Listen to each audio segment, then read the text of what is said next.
అందరికీ స్వాగతం అండి. ఇప్పుడు నేను చెప్పబోయే కథ నీతి కథల్లో ఒక కథ. జమీందారు గారి అన్నదానం. నారాయణపురంలో భూపతి రాయుడు అనే ఒక జమీందారు ఉన్నాడు. ఆయనకి 100 ఎకరాల ఆస్తుంది, పొలాలున్నాయి, పెద్ద ఇల్లుంది, ఇంటి నిండా జనం ఉన్నారు. ఆ జనంతో పాటు అతనికి ఒక మంచి గుణం ఉంది. ఏమిటంటే ఎవరికైనా సరే దానం చేయడం అంటే అతనికి ఇష్టం. కానీ మరి ఒక చెడ్డ గుణం కూడా ఉంది.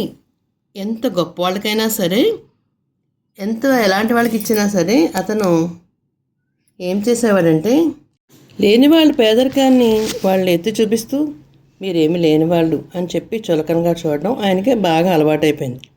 ఒకరోజు ఏమైందంటే భూపతి రాయుడు గారి ఇంటి దగ్గర పెద్ద పందిరేశారు, స్తంభాలు కూడా కట్టారు. భారీ ఎత్తున అన్నదానం చేయడానికి ఏర్పాట్లు చేశారు.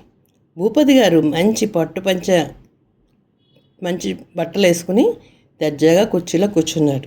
ఈరోజు మనము ఈ భోజనంలో నేతిగారెలు వేద్దాం అనుకున్నాము, నేతి అరిసెలు చేద్దాం అనుకున్నాం కదా. మీరు నేతిగారెలని చాలా చక్కగా మంచి నెయ్యితో గుమ్మగుమ్మలాడేలాగా, ఊరంతా వాసన పీల్చేలాగా మీరు చక్కగా అలా చేయాలని వంటవాడిని పిలిచాడు. చేసే పిండి వంటలు ఊరంతరికి బాగా వాసనలు కల్పించాలి. చాలా బాగా ఊరంతా కూడా అబ్బా ఇంత మంచి వాసన ఎక్కడొస్తున్నాయని వాళ్ళు అనుకోవాలి. పెట్టే భోజనము వాళ్ళకి ఈ జన్మలో మళ్ళీ ఆకలి ఉండకూడదు, అంత బాగుండాలి మనం పెట్టే భోజనం అని రాయుడు గారు చెప్పారు. తిన్న భోజనం వాళ్ళు 3 తరాలకు చెప్పుకోవాలి. రాయుడు గారి ఇంట్లో తిన్నారు ఆ భోజనం అని చెప్పుకోవాలి, కానీ ఏది తక్కువ రాకూడదు అని చెప్పాడు వంటవాడితో. వాడి పక్కనే సింహాచలం ఉన్నాడు. అవునయ్యా, మీరు చెప్పింది నిజమే. మరి మీరు పెట్టే భోజనానికి ఆ కర్ణుడు కూడా సాటరాడండి. మీరు పెట్టే గారెలు పక్క ఊళ్ళో 10 మందికి చెప్పుకుంటారు, వాళ్ళ ఇంట్లో తిన్నాము ఎంతో బాగుందని. వాళ్ళ ఇంటికి వచ్చే వాళ్ళందరూ కూడా బాగా లేనివాళ్ళే వస్తారు. వాళ్ళందరికీ కూడా వరుసగా కూర్చోబెట్టండి, అందరికీ ఆకులేసి అన్నం పెట్టండి. ఎంతోమంది వస్తారు, బిచ్చగాళ్ళు కూడా వాళ్ళు రాకుండా నిదానంగా పంపించండి అందరినీ కూడా అని రాయుడు వారు చెప్పారు. ఊరందరికీ వార్త వెళ్ళిపోయింది. అప్పుడు ఊళ్ళో జనమంతా ఇలా చెప్పుకుంటున్నారనమాట, ఈరోజు అయ్యగారు దానం చేస్తున్నారంట, అందరికీ భోజనాలు పెడుతున్నారంట, భలే బాగుంటాయిలే వాళ్ళ ఇంట్లో భోజనాలు, పులిహార్లు, బూర్లు. అబ్బో ఒక్క రకమేమిటి 10-15 రకాలు చెప్పని చేస్తూ ఉంటారు. కానీ రాయుడు గారు మాటలే బాగోవు. అన్నం తినేటప్పుడు ఆయన చూపు ఉంటే చూసావా అదో రకంగా చూస్తాడు, నోట్లో ముద్ద పెట్టుకుంటుంటే ఇంకో రకంగా అంటాడు. ఒకసారి ఇలాగే భోజనం పెట్టి ఒరే తిండిపోతులారా ఇలాంటి మీరు ఎప్పుడన్నా చూసారా అనేసరికి నాకు చాలా బాధ కలిగిందిరా. ఏం చేస్తావురా, మన బతుకులేంత, ఆకలి సిగ్గు సంపేస్తుంది అంటారు, కాలిపోతుంటే కడుపు మాటలే వినిపించవు కదా అని ఒక లైన్లో 4-5 వచ్చి కూర్చున్నారు. అక్కడ అందరి కిందకి మనుషులు వస్తున్నారు, అక్కడ అందరూ కూర్చుని ఉంటున్నారు.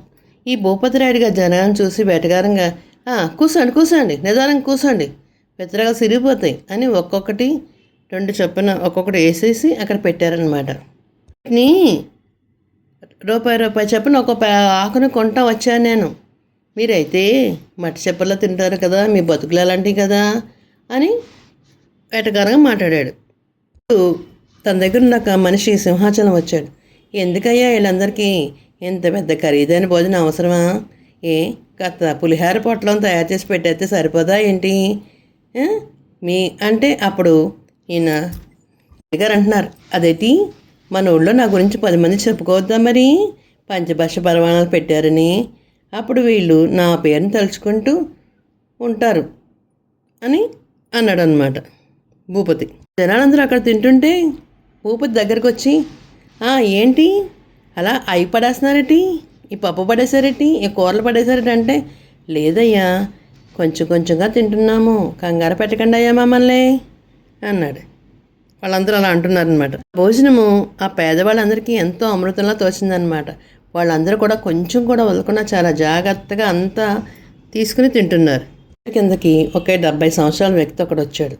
అతను ఎలా ఉన్నాడంటే చిరిగిపోయిన బట్టలతోటి ఏమీ తిన్నవాడిలాగా అస్థిపంజంలా ఉన్నాడు.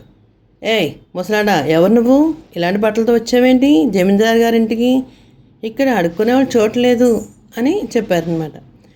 అప్పుడు ముసలివాడు అంటున్నాడు, నేను అడుక్కోవడం రాలేదు నాయన, అన్నదానం జరుగుతుందని వచ్చాను, ఆకలేసింది, 4 మెతులు తిందామని తినేసి వెళ్ళిపోదామని వచ్చానండి అని అన్నాడు అనమాట.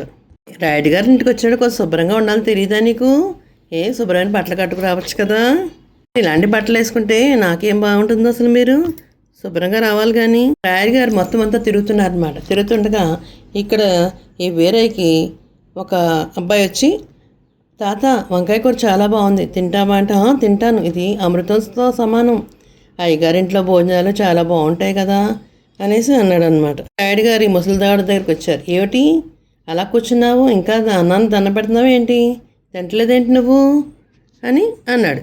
చేతులతో నమస్కారం చేస్తున్నావేంటి, ఆ దేవుడికి అన్నం దండ పెడుతున్నావా అని అడిగేసరికి అలా అన్నాడు. అన్నం పరబ్రహ్మ స్వరూపం బాబు, ఈ భూమిని పండించిన రైతుకి, వండిన వంటవాడికి, వడ్డించిన చేతులకి అందరికీ దండం పెడుతున్నాను, అందులో మీరు కూడా ఉన్నారు. ఓహో మాటలు బాగానే ఇచ్చావే, తిను అన్నారు రాయుడు గారు. మీరందరూ రాళ్ళు తిని అరాయించుకోగలరు, కానీ నా భోజనం తింటే మాత్రం మీరు ఎవ్వరు కూడా అరాయించుకోలేరు అన్నాడు ఆ జమీందారు గారు. ఇంట్లో వంటలన్నీ కూడా నెత్తో తయారు చేయించాను అన్నాడు జమీందారు గారు. ఉన్న వాళ్ళందరూ కూడా నవ్వేశారు ఆ జమీందారు గారి మాటలు విని. కానీ వేరే మాత్రం నవ్వలేదు. బాబు, మనం తినడానికి ఏం కావాలి, నెయ్యితో వండిన వంటలు మాత్రం కాదు, అది మరీ నెయ్యి ఎక్కువైనా కూడా అది విషంతో సమానం అయిపోతుంది. ఏదైనా సరే కడుపుకి ఎంత కావాలో అంతవరకు తినవలసిందే మన బాధ్యత అన్నాడు వీరయ్య. నువ్వు నాకే సమాధానం చెప్తావా, నువ్వు పోన్లే కదా అని భోజనం పెడితే ఎంత గొడవ చేస్తున్నావా నువ్వు, ఈ వేదాంతం అంతా ఎందుకు అని ఈ ముసలాడుతూ ఏంట్రా, ఏమైందిరా, అన్నం తిరగడం లేచేవేంటి, దొరగారు కోపడ్డాన్ని అలిగేవా అని మిగతా వాళ్ళందరూ అడిగారు. నేను పేదవాడినే అయితే కానీ బిచ్చగాడిని మాత్రం కాదు, ఏదో ఇక్కడ ఆకలేస్తుంది కొంచెం అన్నం పెడతారు కదా అని వచ్చాను నేను. అక్కడ అంతా కూడా నిశ్శబ్దం అయిపోయింది. అక్కడ అందరూ కూడా మాట్లాడకుండా కూర్చున్నారు వేరే మాటలు విని. వేరయ్యా, నువ్వు తినకుండా వెళ్ళిపోయావు అనుకో నాకు మంచిది కాదు, నువ్వు తినే వెళ్ళవలసిందే, తినపోయావా ఊరుకోనది లేదు, చావు కొట్టించేస్తాను నిన్ను మా వాళ్ళ చేత అన్నాడు. మీరు అన్నం వడ్డిస్తున్నారు మంచిదే, కానీ అది అహంకారంతో అలాగా వడ్డించడం మంచిది కాదు అన్నాడు వీరయ్య. దాంట్లో రకరకాల పంచపక్షపాతాలు ఉన్నాయి, కానీ దాంట్లో ప్రేమ అనేది లేదు, దాంట్లోని ఎంతో అహంకారంతో మీరు మాకందరికీ పెడుతున్నారు. ఇట్లా నోరెత్తుతున్నావు వీరయ్య అనేసరికి, అయ్యా మీరు పెట్టేది అమృతమే, కానీ మీరు వడ్డించే దాంట్లో ప్రేమ లేదు, అసలు విషపూరితమైన మనసుతో మీరు మాకు ఇలా పంచపక్షపాతాలు పెట్టే కంటే కూడా ఎదరాల ఇంట్లో ఆమె ఎంతో శుచిగా శుభ్రంగా వంట చేసి ఇంట్లో పిల్లలందరికీ పెడుతుంది, అది అన్నం పప్పు అయినా కూడా చాలా ఎంతో ప్రేమగా ముద్దలు కలిపి పెడుతుంటే దాంట్లో తృప్తి ఉంటుంది. మరి అలాంటి భోజనము రాజభోజనంతో సమానం అవుతుంది, అంతేగాని మీరు ఇలా అహంకారంతో చెప్తున్నారు అన్ని మాటలు కూడా. ఆకలిస్తుంది, కానీ ప్రతి మనిషికి కూడా ఒక మనసు ఉంటుంది, బాధ పెట్టి భోజనం పెట్టి ఇచ్చినా కూడా అది మనిషిలాగే చూడదు, అది కీర్తిని కూడా పెంచేయడానికి ఏమో అవ్వదు అనమాట. జనం అందరూ గొప్పలు చెప్పుకోవాలని మీరు మాకు అందరికీ భోజనాలు పెడుతున్నారు. మరి అందరూ భోంచేస్తూ వీరయ్య చెప్పే మాటలకి వాళ్ళకి గుండెల్లో హత్తుకుపోయింది. ఎంత చక్కగా చెప్తున్నాడు వీరయ్య, 70 సంవత్సరాల వయసున్న అతను అని అనుకున్నారు. మళ్ళీ వీరయ్య ఇలా అంటున్నాడు అనమాట. అయ్యా నేను నిజం చెప్తున్నానయ్యా, దానం చేసే వాళ్ళకి ఉండాల్సిన బంగారు కంకణాలు కాదయ్యా, వినయం ఉండాలి. మరి అయితే ఆకలి తీర్చడం అనేది ఒక యజ్ఞం, ఆ యజ్ఞం చేస్తున్నప్పుడు కర్తకి అహంకారం ఉండకూడదు. మీరు అన్నదానాన్ని పిలిపించుకోవచ్చు, కానీ అన్నపూర్ణ కాలేరు కదా, ఎందుకంటే అన్నపూర్ణాదేవి ప్రేమతోటి అందరికీ అన్నం పెడుతుంది, అది గొప్పగా చెప్పుకోవడం కోసం కాదు. వేరే అక్కడి నుంచి బయలుదేరిపోతున్నాడు.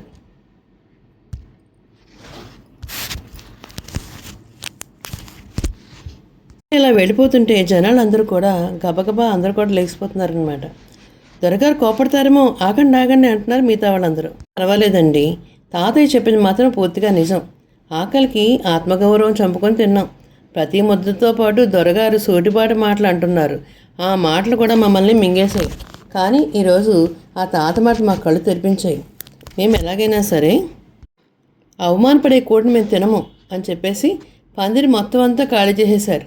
భూపతి నాయుడు ఆశ్చర్యంతో అలా దిగ్భ్రాంతి చెందుతున్నాడు అనమాట. అయితే ఏంటి ఈరోజు ఇలా జరిగింది, నేను ఎప్పుడు కూడా నా తండ్రి తద్దినని ఎంతో గొప్పగా చెప్తే ఒక 100 మంది వరకు భోజనాలు పెట్టేవాడినే కదా, ఏంటి ఇలాగా అనేసరికి అందరూ కూడా ఆశ్చర్యంగా అలా ఉండిపోయారు. అతనికి తెలుసు తన తప్పు ఎక్కడుందనే విషయం.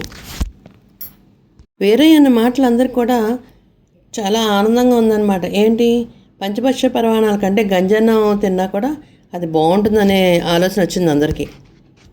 అందుకని అందరూ కూడా అక్కడ తినకుండా పందిలోంచి వెళ్ళిపోయారు. నేను చేసిన అన్నదానము అది అన్నదానం కాదే, కీర్తి కోసం కక్కుర్తిపడి నా తండ్రి ఎప్పుడు చెప్తూ ఉండేవాడు, కుడి చేతి వచ్చింది ఎడమ చేతికి తెలియకూడదని. కానీ నేను ఊరంతా డబ్బు కొట్టించుకుని అందరికీ గొప్పగా ఇచ్చానని చెప్పేసి ఊరంతా చెప్పుకుంటున్నాను కదా. నాకు బాగా బుద్ధి చెప్పాడు వాడు. రాయుడు గారు అనుకుంటున్నారు నేను చాలా తప్పు చేశాను, నేను అనవసరంగా అందరినీ బాధ పెట్టాను నేను అని అనుకుని మనసులోని బాధపడ్డాడు. మనిషిని కాదు రాక్షసుడిని అని ఆయన ఉదయం వండించిన పరమాణం తీసుకున్నాడు. బాబుగారు ఎక్కడికి, ఈ వేషం ఏంటి? అప్పుడు భూపతి అంటున్నాడు, నా తప్పును సరి చేసుకోవడానికి సింహాచలం ఆ వీరయ్య ఎక్కడున్నాడో కనుక్కొని చెప్పు, నేను అతని దగ్గరికి వెళ్తాను. వీరయ్య ఒక చిన్న పూరి గుడిసెలో ఉంటున్నాడు అనమాట. ఒక మట్టి కొండ గంజు కాస్తున్నాడు. అక్కడ భూపతిరాయుడు వచ్చాడు. చేతితో పరమాణం గిన్నెతో అతని దగ్గర చూడగానే వీరయ్య మాత్రం ప్రశాంతంగా ఉన్నాడు. రండి బాబు గారు, దారి తప్పొచ్చారా ఏమిటి? ఇంకా నన్ను తిట్టడానికి ఏమైనా తిట్లున్నాయా అని అడిగాడు. అడిగితే అది కాదు, నేను తిట్టడానికి నేను రాలేదు. నేను బాగా డబ్బు సంపాదించాను, కీర్తి పొందాను అని అనుకున్నాను. అంతా కూడా నాకు అహంకారమే అని తెలిసింది. నువ్వు నా కళ్ళు తెరిపించావు. ఇదిగో ఈ పరమాణం తిను అని చేతిలో పరమాణము ఇచ్చాడనమాట. గిన్నె పరంగా తెచ్చి ఇచ్చేసరికి వీరయ్య అంటున్నాడు, మీరు పొద్దునుంచి ఏం తినలేదు కదా, నేను కాసిన గంజి తాగండి అయ్యా కొంచెమన్నాని అని అడిగాడు. వీరయ్య ఇచ్చిన గంజిని నోట్లో వేసుకోగానే జమీందారు గారికి ఎంతో ఆనందం కలిగింది. అది ఎంతో రుచిగా ఉందన్నమాట. ఎందువల్ల ఆ రుచి వచ్చింది? ఒక పేదవాడు ఎంతో ప్రేమతో ఆ జమీందారు గారికి పెట్టేసరికి ఎంతో సంతోషం కలిగింది. దానిలో తృప్తి ఉంది, ప్రేమ ఉంది, అభిమానం ఉంది. అన్నం పెట్టే మనసులో ఉంటుంది. మీరు అంతేగాని ఆ చేసే పదార్థంలో ఉండదు. ఇక నుంచి మీరు దానం చేయండి, కానీ నేను ఇస్తున్నాను అని అనుకోకుండా భగవంతుడు నా చేత పంపిస్తున్నాడు అనుకోండి, మీరు ఇచ్చే ప్రతి మెతుకు ప్రసాదం అవుతుంది. భూపతిరాయుడు ఆ రోజు నుంచి కొత్త మనిషిగా మారిపోయాడు. మరుసటి రోజు మళ్ళీ అన్నదానం ఏర్పాటు చేశాడు. ఆయనే స్వయంగా వంటశాలలో కూర్చుని అందరితో పాటు భోజనాలు అందరూ చేశారు. మురికిగా ఉన్న అతని మనసు మాత్రం స్వచ్ఛంగా ఉంది. ఇప్పుడు ఆ ఊరి జనమంతా కూడా కడుపు నిండా అన్నం తిన్నారు. చక్కగా మనసారా అందరూ కూడా ఆ జమీందారుని దీవించారు. ఈ జమీందారు గారు అన్నపూర్ణగా అన్నం పెట్టించే మనిషే కాకుండా ఆత్మబంధువుగా మిగిలిపోయాడు. ప్రేమతోటి పంచభక్షణాలు పెట్టే కంటే ప్రేమతో పెట్టే గంజి ఎంతో గొప్పది. మనం ప్రేమ లేకుండా ఎన్ని రకాలు వంటలు చేసినా కూడా అది వ్యర్థమే అవుతుంది కదా. మరి దానము ఎదుటివాడికి మన ఆత్మగౌరవాన్ని కాపాడుతుంది. అదే నిజమైన పుణ్యం అది. అయితే మరి ఈ విధంగా జమీందారు గారు మంచిలో మంచి మార్పు వచ్చి ఊరందరికీ ఒక పెద్ద దాతగా అన్ని రకాలుగా కూడా మంచి ప్రవర్తనతో ఎప్పుడైనా పండుగలు వచ్చినా ఏమన్నా వచ్చినా ఎంతో మనస్ఫూర్తిగా అందరికీ వడ్డించి పెడుతూ ఉండేవాడు అన్నమాట. చూసారా మరి జమీందారు గారిలో ఉన్న అహంకారాన్ని అంతా ఒక నిరుపేదైన వీరయ్య ఎలా తొలగించేశాడో. కథ ఎలా ఉంది?